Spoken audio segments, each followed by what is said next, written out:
All right. So trade breakdown. Okay, we already understand that. Step number one. All right, we have to understand where the market is going on a larger perspective, right? So on a larger perspective, we are on a downtrend, and even right here, you can see we have a down leg, a retracement, and a down leg again, right? So that's good. Now, after we figure out, where the market is going to go, right? We need to figure out where is our next swing point going to be, okay? And now how we are going to see where the next swing point is going to be is we use Fibonacci's, okay? So now basically what a swing point is basically that reversal point in the market that continues to go in the direction of the trend, right?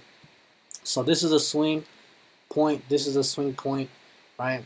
But now when we start to find our swing point, we have to identify our trading range, our trading area, right? And now our trading range is within this leg right here, right? This leg of price right here. So now we understand that in these between these highlights, this is our trading range, okay? So now that we understand that this is our trading range, we understand that, where the market has been going, right? Now we use our fibs. We go from the high to the low when looking for sales, okay?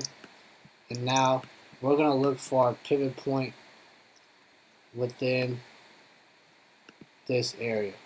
Boom. Okay, within our 0.78 to 0.88% of retracement. Okay, so now that we can see this, now we can go ahead and break down these entries. Okay, so now when we find entries, all we're looking for is price that has not been traded equally. It has not been traded balanced, right? Basically, what we're looking for is imbalances in the market. And what this means is that market has shifted one way and hasn't retraced back into a specific area. Okay, so for instance, this wick right here that we can see,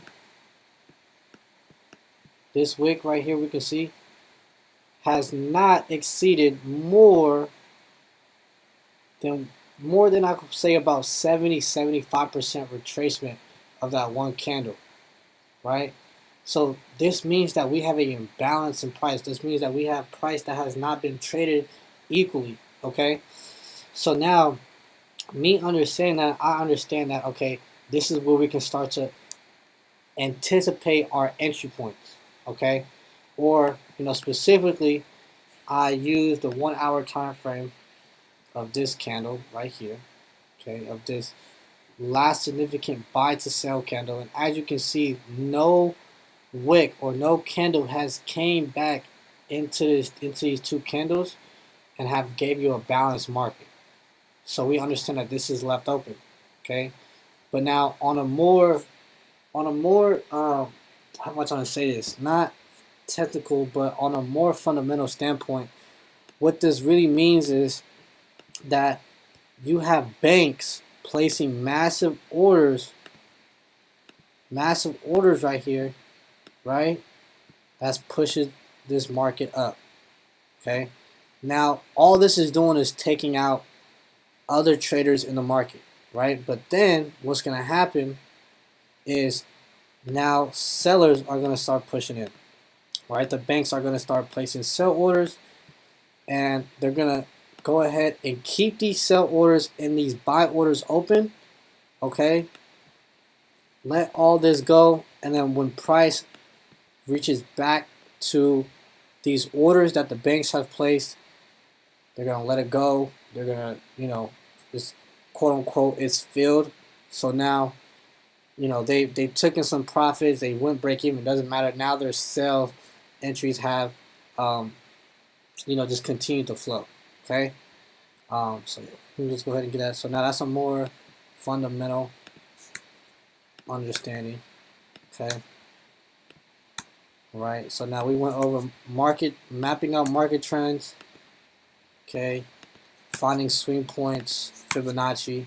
Okay. Into step 4, finding the imbalances. Okay, within the swing point range.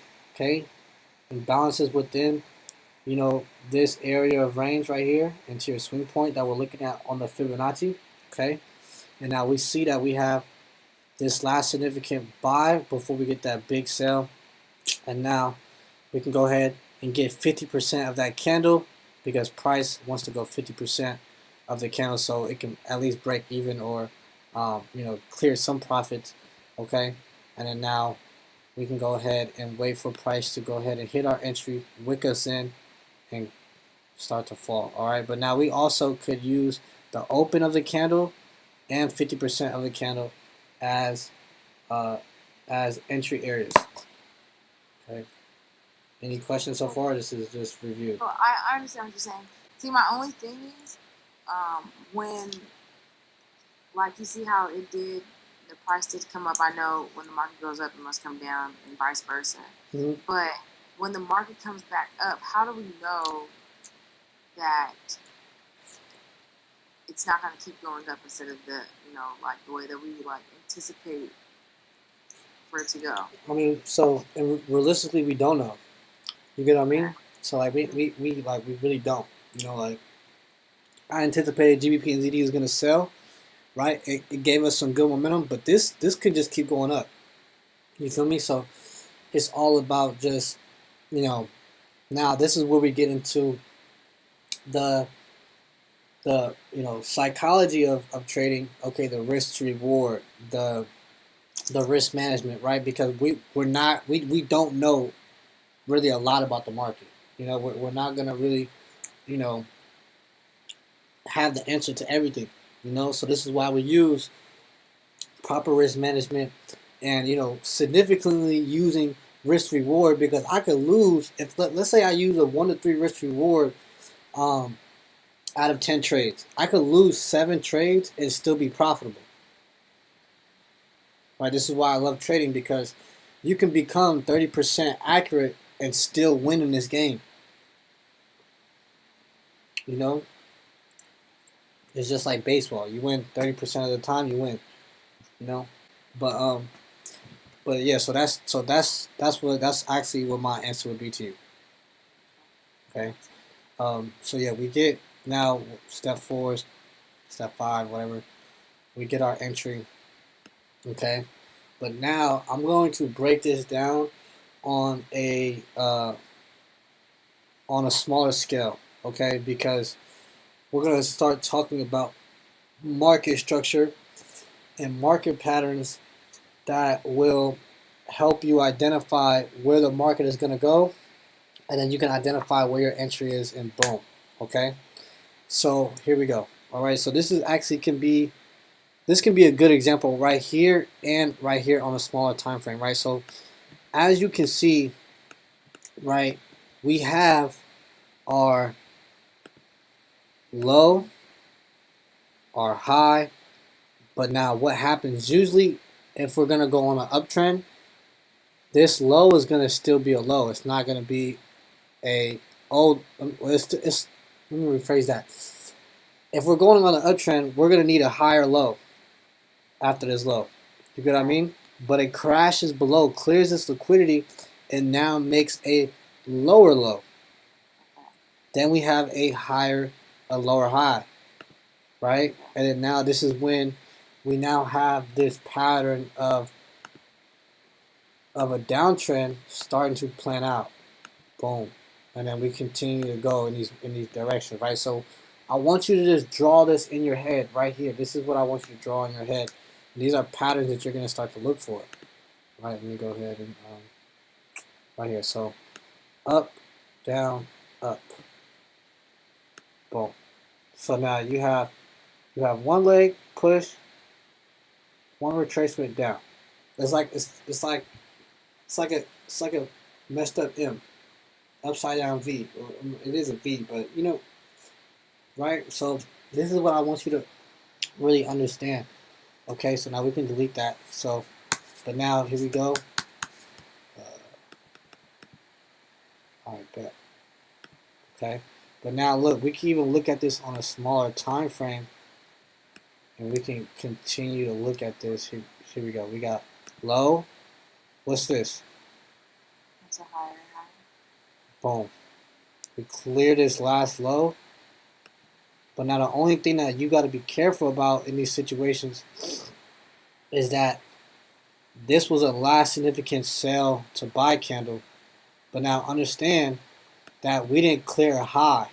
We never cleared a significant high. So this technically doesn't matter because we didn't clear a high. That makes sense? So now this doesn't, because we didn't clear the high, it doesn't give a reason that we're going to continue to go higher. That makes sense for me because it went high, but we didn't fully go higher. So these retracements are just boom. But you know, just looking at this on a more simpler perspective, right? Look what we have. We have 1, 2, 3, boom. It's the same thing every single time when you're looking at sales. Okay, so then now this is where you're gonna start to see the market, and now this is how you're gonna become more efficient because you're gonna start to see market structure. You're gonna wait for everything to play out, and then boom, watch. This thing is it's either gonna wick this right here, wick this candle, or we're gonna get 50% of that. Either or, this is gonna be a good entry to go ahead and get into this trade. Okay. All right. So yeah. So then that's the sell. We can look at Do you this. have 2 entries? Well, I have one, but I panicked, so I'm looking for another one. You know what I mean? But yeah, that was my initial entry, and I should have just held it. But that was my initial. That's why I asked. Okay. Okay. So yeah, so this is gold, and this is the initial trade idea right here. What's going on? All right.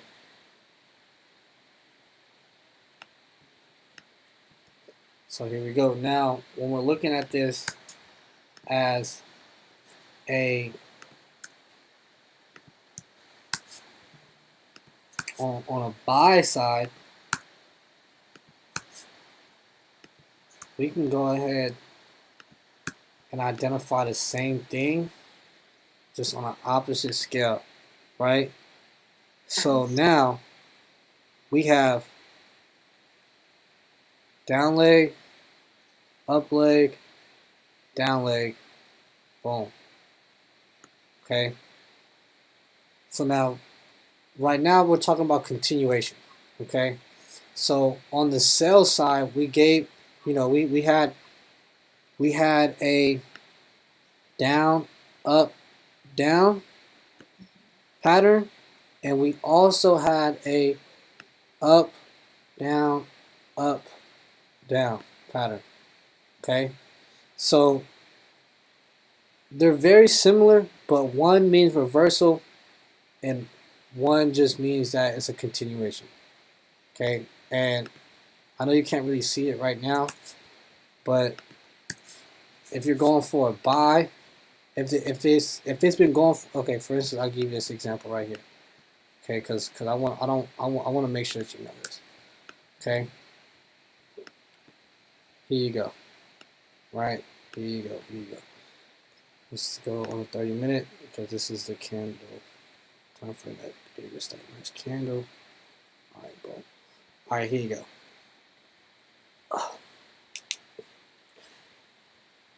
Now, if we're looking at this, we have uptrend, significant downward momentum, retest, boom. See what I mean? You have uptrend. Boom. Okay, but a downtrend goes up first, then down. Exactly, because let's just say that this was our last low. This was our low, this was our high, this was our new low, this is our new high, and it continues. You get what I mean? So it was going. So the market was going like this. So we have higher lows with buys and lower Lower. highs with Yep. sell. Exactly. Right. So now on a buying perspective, this is our buy. All right, let's make this a little smaller. Right, on a buying perspective, this is our buy. Right, but once we get this right here, once we get this clear of this low right here, it's over with. Now we're looking to go ahead and enter at this last significant buy to sell candle or that last significant imbalance, and that's when we get our snipe. This looks this looks good. Okay. Now, would you wait for the market to come back up to that entry and then you would enter for Yes. Yes, because I'm always going to answer off a retracement. Okay, so now that's a sell reverse. That's a reversal sell. But now when we talk about buys, we have this. We have 1, 2, 3, right? But now on the buy side, what's going to happen is we're going to clear the high, come back, boom. So now this is getting cleared now. So now this low got cleared and the high got cleared. Retrace back into these levels. Enter, boom. So this is an example, a failed example of what I'm trying to show you. Okay, so we have our down leg, but now this high gets cleared, but now we're supposed to get this retracement here, but it went lower. Okay. You feel me? So we were supposed to get the retracement here and keep going higher, but it went lower. I'm trying to show a reversal block. But all right, this is cool right here. This would be a good example of the buy. All right, so as you can see, we have our down leg for the sell, right? Then we have a high. Now we're making higher lows now. Higher high. Okay. Right, we're making higher lows, but then we break that low. We break this low, we retest, we shoot down, boom, and now we get that nice movement up. Okay.